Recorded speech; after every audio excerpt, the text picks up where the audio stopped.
We've been telling you that transgenderism is the left's new religion. Circa 17th century, if you didn't convert, you'd be killed.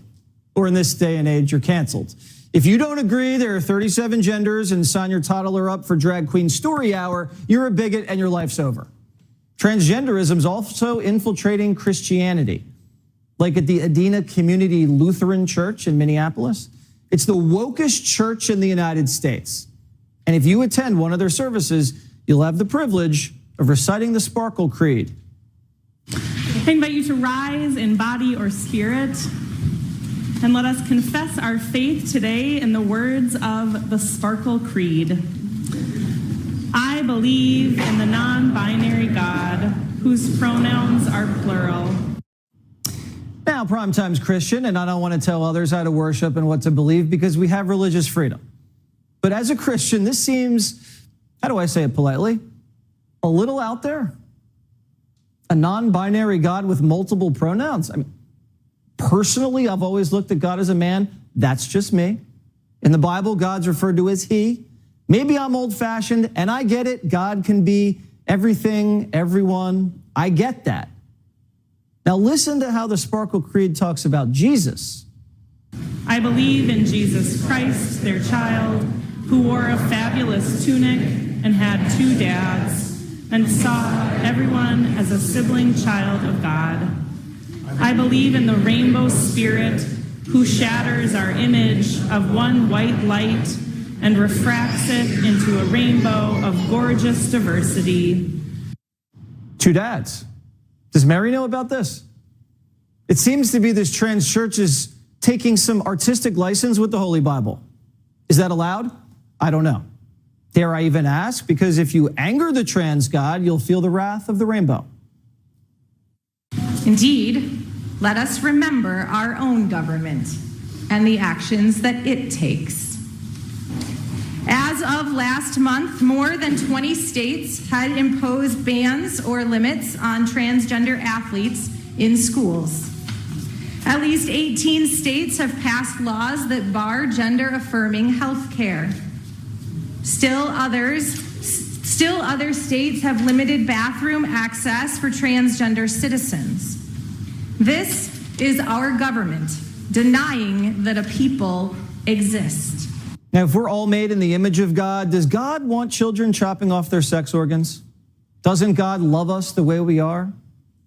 I don't know, but these are legitimate questions. We were told religious fundamentalism had no role in public policy debates, remember?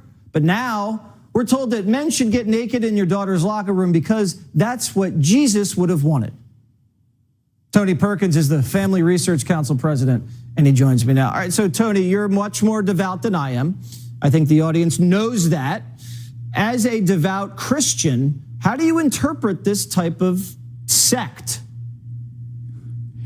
Well, Jesse, I think it's a stretch to call this a church. I think this is a group of woke community organizers just looking to get together to chant and take up a donation.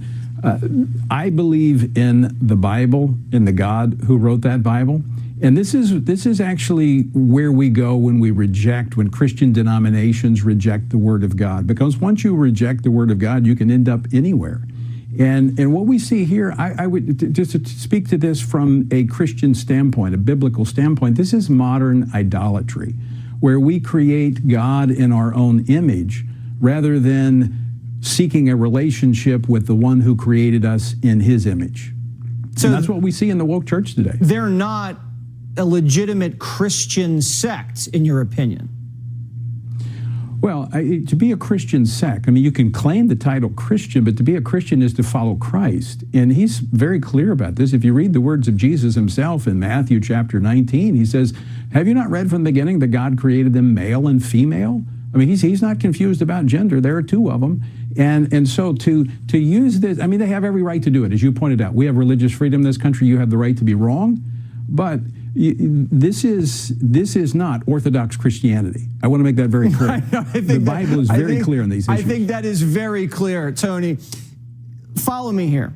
If you're saying Jesus had 2 dads, that goes beyond your normal interpretation of the Bible, the way the Protestants, the Catholics, the Baptists, the Congregationalists each interpret the Bible their own way. This goes beyond that. Can I use a word that is not acceptable today in our society? That's blasphemous.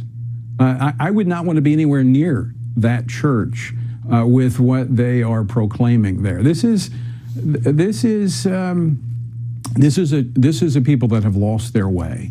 And again, it goes back, and Jesse, this is a problem within not just, I mean, this is an extreme example of it, but they're not the only one. As we reject the Word of God as authoritative and yield ourselves to His Word rather than trying to change it to match our desires and choices, you see, that's where we end up. And so this is the extreme, but it is the logical conclusion of those who reject God as the Creator, making boys and girls, and creating us in His image. What would the apostles say if they were at this ceremony? They would be stunned. I mean, they would have thought the Sadducees and the Pharisees looked like good guys. Look, this is political. This is political, Jesse. Right. I think what you see here is an audition for the 2024 Democratic Convention.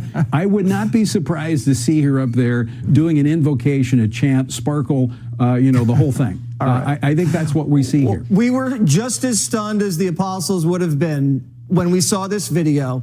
They can worship however they want. This is America, but we had to put it out there and see what you had to say. Tony, thanks for joining Primetime. Thanks, Jesse.